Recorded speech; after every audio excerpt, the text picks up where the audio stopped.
à tous, c'est Pierre-Alexandre pour Technoid et bienvenue pour ce nouveau test. Donc là on va tester un casque de réalité virtuelle qui m'a été envoyé par Banggood, donc merci à eux. D'ailleurs n'hésitez pas, je le rappellerai en fin de vidéo, si vous voulez m'aider en fait par rapport au partenariat avec Banggood et que vous souhaitez l'acheter, eh bien vous avez juste à cliquer sur le lien en dessous qui permet de faire un suivi par rapport à ça et donc dire si je suis un peu rentable ou non. Bien sûr ça n'entame bien sûr pas mon avis sur le casque. Donc le casque qui coûte à peu près une quinzaine de dollars, donc qui est assez abordable et qui a la particularité, et c'est ça qui est intéressant sur celui-là, d'avoir directement des oreillettes directement en fait dessus. Donc on a le casque qui est intégré, ce qui je trouve est une bonne chose. Donc en gros qu'est-ce qu'on a? On a déjà un bon emballage à l'intérieur pour le protéger. Donc voici un peu la boîte. Donc 3D vidéo, 360 degrés, voilà, tout ce qui est VR. Donc là, ils mettent un petit peu toute la qualité. Donc ce sont des lentilles en résine d'un diamètre de 40 mm. Un point de vue de 90 à 100 degrés. On peut ajuster l'écartement des yeux et ajuster aussi la distance. Compatible avec tous les smartphones, iOS, Android, Windows Phone, de 4.7 à 6 pouces. Ensuite, donc bien évidemment, d'ailleurs, je vous conseille au niveau de la résolution, le mieux, c'est d'avoir un écran en 2K à l'heure actuelle, 4K avec le Sony par exemple. 1080p, c'est un peu limite au niveau des pixels, mais on y reviendra. Donc on peut le mettre aussi avec des lunettes, donc ça c'est aussi une bonne chose, en plastique qui fait 415 grammes et voilà, on est parti pour s'amuser. Qu'est-ce qu'il y avait? Donc là après, qu'est-ce qu'on a exactement? Donc voilà, il nous explique rapidement, mais on va arriver directement sur le produit, ce qui va être un peu plus simple. Donc, on a ici le guide d'utilisation. Bon, chose classique, hein, ça nous montre un petit peu toutes les petites choses. On peut tester la vidéo, on peut régler, donc voilà, blablabla. Voilà un petit peu à quoi ressemble le casque. Donc un casque, hop, on va en profiter pour amener la lumière. Donc un casque qui est en soi assez imposant, puisque bah, forcément on a cette partie-là, donc qui est assez complet pour le coup, puisqu'on a donc cette partie-là avec justement le réglage de la lentille. On va essayer de mettre un peu plus près. Le réglage de la lentille, donc si je fais ça par exemple, je sais, voilà, ça se voit en fait que je ramène ou non à la distance de base. Donc là on peut voir que ça rentre ou ça ressort. On a aussi l'écartement, donc comme je vous disais, des lentilles. Hop là. Ensuite, donc là où on met le smartphone, chose importante en soi. Donc voilà un peu comment ça se présente. C'est-à-dire qu'on va avoir donc ici un petit poussoir. Alors c'est chiant parce que c'est blanc, on voit pas grand-chose. Donc on a un petit poussoir, je vais voir si avec peut-être le flash, ce sera mieux je pense.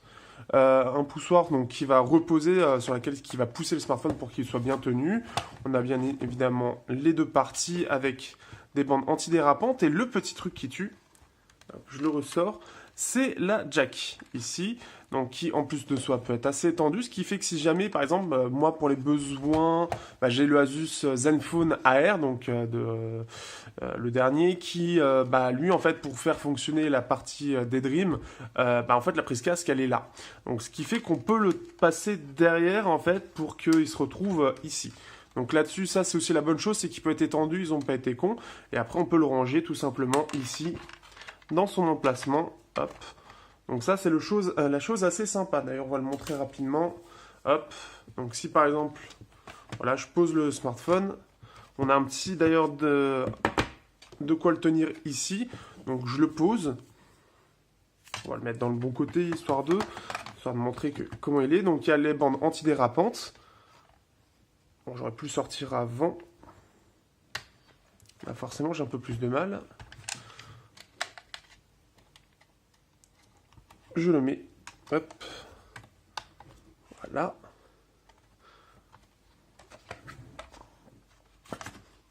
Par contre, le mieux, c'est de le centrer, c'est un peu mieux ça aussi. Et on peut le refermer. Alors, ce qui est bien, hein, c'est que évidemment, ils ont fait cette partie-là, histoire qu'on soit tranquille, que ça écrase pas le câble, bien évidemment, et ce qui nous permet donc d'avoir le smartphone qui est mis, et on a, en fait, une fois que c'est connecté, on a justement le son qui va sortir directement, parce que ce qui est un peu chiant, en fait, ce qu'il faut pas oublier, c'est qu'une fois qu'on a le casque VR, en général, soit on met des écouteurs, soit il faut mettre un truc par-dessus. Là, ce que je trouve sympa dans l'idée, c'est de pouvoir avoir le tout d'embarquer. Donc quand on met le casque, on a déjà ça sur les oreillettes, on n'a pas besoin de mettre le casque ensuite ou se démerder avec ça. Et en plus de ça, ce qui fait qu'on a un casque qui est bien sûr ajustable sur les côtés, donc avec cette hop, ici, donc les scratchs qui permettent donc de régler en fait selon si vous êtes selon votre tête tout simplement, et donc ce qui permet d'avoir en plus de ça un support très bien. Donc là-dessus, pas de souci aussi, hein, il est très réglable comme vous pouvez le voir. Pas de souci particulier. Alors moi, comme j'ai beaucoup de cheveux actuellement, je vous avoue que ça avait tendance à remonter un peu. Donc ça, c'est le truc un peu dommage, mais c'est lié aux cheveux forcément. Ça aide pas, mais après, on détend au maximum et normalement, ça ne devrait pas poser de problème. Même si, alors la bande antidérapante ici, enfin le scratch, je vais jusque là, mais bon, on a quelque chose d'assez large. L'autre chose positive, et surtout ce qui est intéressant à un tel prix, surtout qui embarque aussi un casque pour moi qui est intéressant, c'est donc la partie en mousse en fait, qui permet de tenir, et surtout ici le nez. Ce qui est bien, c'est qu'il y a une partie ici, enfin je m'attendais un peu à ce que ce soit désagréable au niveau du nez, parce que c'est là en général où le casque repose surtout, c'est au niveau du nez. Mais vu qu'il y a ça, en fait en général ça a tendance à bien tenir, et à ne pas être désagréable. J'ai déjà fait des sessions, oui, d'une bonne heure, et je l'ai même préféré au casque de Google. Pourquoi? Parce que moi j'ai des lunettes et je vous avoue que je préfère, alors après ça c'est un avis personnel, je préfère utiliser sans lunettes. Donc ce qui est bien pour le coup puisqu'on peut le régler ici, on peut voir de façon indépendante alors que par exemple le casque de Google c'est fixe. Donc voilà un petit peu pour cette partie-là. On a aussi des boutons. Alors ici on a un bouton OK, on a ici Play Pause si on veut gérer la vidéo. Si on reste longtemps aussi, ça peut gérer le volume sur le Zenfone AR. Alors ça gérait pour augmenter le volume mais pas pour le baisser. C'est un peu con, mais ça peut pas être parfait forcément. Donc voilà un petit peu. Voilà un petit peu la présentation, sachant que vous voyez, on peut, ici en plus de ça, au niveau du casque, on peut le changer. Donc ça c'est vraiment bien, hein. Pour le coup, ils ont vraiment pensé à tout. Pour moi, pour le prix, je trouve que c'est un bon casque. C'est vraiment un bon casque parce que, voilà, déjà pour moi, le truc qui est très sympa et qui est un peu le truc de tueur, entre guillemets, c'est qu'on a le casque. Le casque qui est vraiment stéréo, la qualité n'est pas exceptionnelle, mais elle est correcte. Je m'attendais d'ailleurs à bien pire, comme le casque que j'avais testé à 15$ en Bluetooth, qui était vraiment pas bon. Ici, on a des écouteurs qui sont corrects, qui sont pas ouf, mais ils sont très bien pour faire de la VR, ils sont très largement suffisants, même pour un film, c'est très correct. Les lentilles sont aussi de bonne qualité. Il faut savoir d'ailleurs qu'on a un petit chiffon ici pour pouvoir nettoyer, qui est inclus dedans, ce qui est normal aussi en même temps. Le confort est très correct d'ailleurs. La mousse qui est utilisée, j'ai pas ressenti de gêne. Sur le moyen terme, on va dire au bout d'une demi-heure, une heure, j'ai pas eu ressenti de problème par rapport à tout ce qui est transpiration, quoi que ce soit, sachant que j'ai tendance facilement à transpirer, surtout sur des choses comme ça a tendance vite en fait à me faire de la buée. J'ai pas eu ce souci là, donc ça je suis assez content. Avec le Mido, je me souviens pas que c'était aussi bien. Le Mido qui est d'ailleurs juste derrière. Mais ce qui fait que j'ai pas eu de problème de buée. D'ailleurs, on peut voir que c'est aéré, donc ça doit jouer aussi. J'ai pas eu de problème de buée ou de quoi que ce soit. Donc ça, c'est vraiment les bonnes choses. Les scratchs en soi, il n'y a pas eu de problème. Je vous dis, par contre, ça avait tendance un peu à remonter, mais même si ça remontait vers le haut, ça avait tendance quand même à bien tenir le casque. Et vu que la mousse est plutôt bien mise au niveau du nez, ça n'a pas de souci d'ailleurs. Ça tient pas sur le nez, mais ça c'est pas... D'accord. Ça m'a pas impacté plus que ça, donc ça aussi c'était un peu la crainte que j'avais. Donc ce qui fait que c'est un casque qui pour moi, il n'y a pas de réel gros défaut. On a un bouton pour cliquer, voilà, on peut même gérer la vidéo. Donc ce qui fait qu'il n'y a pas eu de souci vraiment à l'utilisation. Le smartphone tient bien aussi. Ça c'est aussi la chose à prendre en compte. Et voilà, pour le prix, clairement, j'ai pas grand chose de mauvais à dire. C'est forcément un peu cheap, hein, c'est tout en plastique comme on peut le voir, mais ça reste bien assemblé, c'est correct, les écouteurs sont corrects et ça reste quand même quelque chose. Moi, je m'y attendais pas, honnêtement. Je m'attendais à beaucoup plus mauvais. C'est quoi? C'est un petit casque à 20€, j'ai envie de dire. Un casque lambda à 20€ en termes de qualité. Donc, ce qui est bien, c'est qu'il n'est pas agressif non plus, hein, c'est pas. Voilà, il est correct, il est vraiment correct. sur tous les points de vue. Donc ce qui fait que voilà, si vous cherchez un casque VR, vous êtes vraiment en recherche d'un casque VR qui soit complet, celui-là est vraiment pas mal. Même pour vous dire, je l'ai préféré, et pareil ça reste un avis personnel, je l'ai préféré au casque de Google puisqu'on peut régler soi-même selon notre problème de vision, là où sur celui de Daydream, il faut forcément avoir ses lunettes, ce que je trouve désagréable personnellement. Ce qui fait qu'il est agréable, comme on l'a vu, alors moi j'ai pu le tester avec le Zenfone AR surtout puisque Daydream, et ça tournait plutôt bien, ça tenait bien. Dernière petite chose avant de nous quitter, il y a juste une petite chose, alors on a un angle de vue qui est très large, il disait 90, 100 degrés, et ce qui fait que ça avait tendance justement sur Daydream, sur certaines applications, à montrer vraiment le bord en fait, puisque forcément avec les smartphones, comme on a deux trucs de face, en fait, on avait parfois le bouton paramètres en fait qu'on pouvait voir en fait en levant l'œil. On avait le bouton paramètres qui s'affichait. Donc, je pense que c'est le côté un peu pour pouvoir atteindre les smartphones.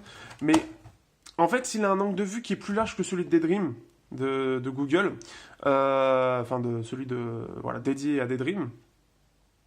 Parce que Daydream, j'ai l'impression que c'est plus 80 degrés en termes d'angle. Là, on est jusqu'à 100 degrés et c'est vrai qu'on voit vraiment les coins de l'écran. Donc ça fait un peu particulier, on sent vraiment qu'on est sur quelque chose de très limité en termes de vue, lié au hardware pour le coup, puisque forcément on n'est que sur des écrans, on n'est pas sur l'HTC Vive qui est sur deux écrans à part et avec quelque chose de très large. Là forcément on est limité par rapport à ce que propose Google et les smartphones, et ça se voit dans ce casque.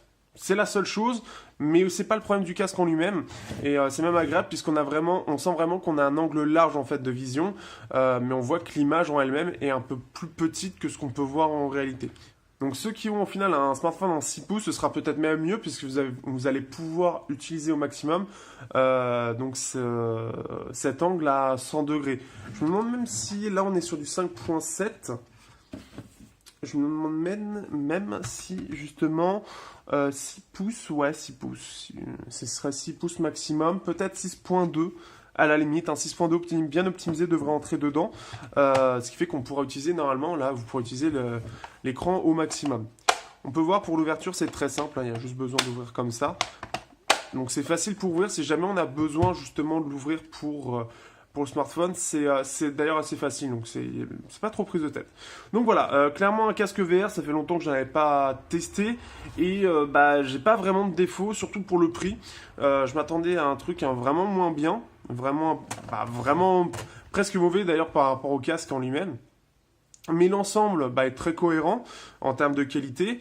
La lentille en elle-même est de bonne qualité aussi, il n'y a pas de souci, on a quelque chose de très net. Le confort est là. C'est juste, on va dire, plus le côté plastique forcément, mais à 15 $, est-ce qu'on peut vraiment reprocher ça? Non, et ça permet plus ou moins aussi d'avoir quelque chose de léger, donc forcément ça va avec. Même Google, ça en soi, c'est en tissu, donc bon. Mais c'est un casque qui m'a plu, qui m'a vraiment plu pour le coup. Je m'y attendais pas forcément. Et puis au final, il est très bien. Il est mieux que ce que j'aurais pensé, surtout à ce prix-là.